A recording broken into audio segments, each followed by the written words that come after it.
Hey everybody, Mr. Childers here with a very quick follow-up to Humanities Lesson 41, Ideas of Aristotle, Part 3E, where we talk about Aristotle's views on politics. I'm only adding this little tag on because since I recorded that video in 2022, I've made an alteration to one of the slides that we use in the video. A small but very important alteration. It's this slide that comes to me from the YouTube channel Inventing Civilization, where we look at the three forms of government that Aristotle believes can be good and healthy when the government rules virtuously. We look at the virtues that are associated with that form of government, and then the vices that are associated with the perverted form of each form of government. A little overuse of the word form in that sentence on my part. You can have half of your money back for this video because of that.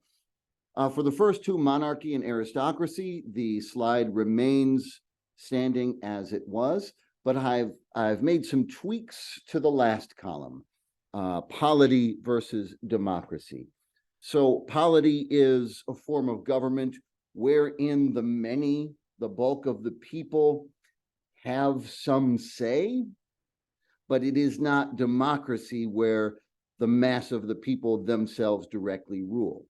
Aristotle considers polity a healthy form of government that can work when polity is exercised virtuously, and the virtue that's associated with polity is freedom. Freedom. Aristotle considers democracy a perversion of polity.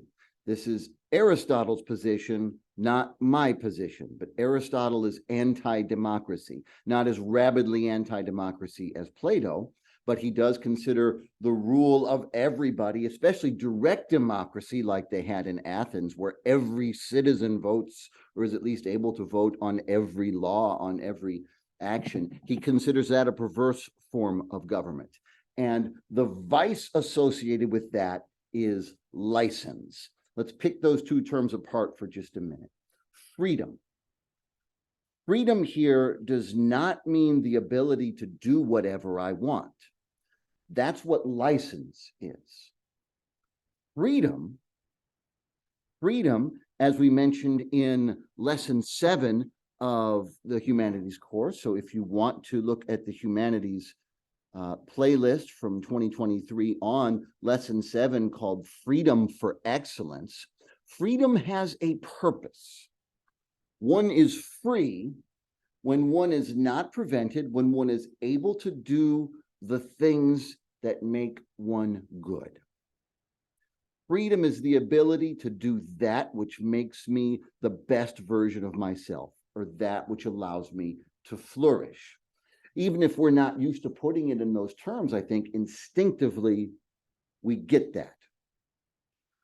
We live in a free country.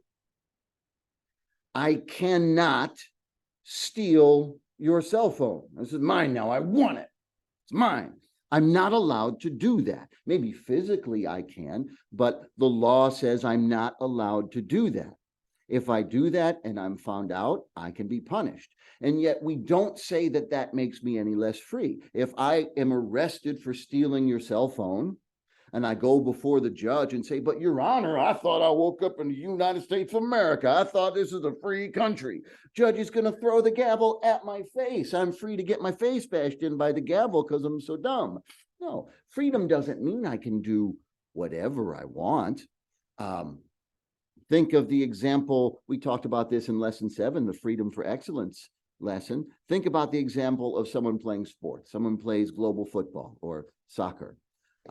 If someone is out on the soccer field and says, I don't care about the rules of soccer, I'm going to go out there with 2 balls and I'm going to run them both by hand into the goal, and I'll also have a machete and I'll hack to pieces anybody that tries to stop me. Well, whatever I'm doing on that field, it's not great soccer. I'll never become an excellent soccer player if I have no constraints on my behavior. It is the rules of the game which actually free me, liberate me to become a great soccer player. A total absence of restrictions of any kind is license. We might say that in Aristotle's view, democracy is little better than anarchy. If everybody rules, nobody rules. And at least if you are part of the majority who rules in a direct democracy, as Aristotle envisions it, then where is the protection for the minorities in your society? I don't agree with Aristotle that democracy is perverse.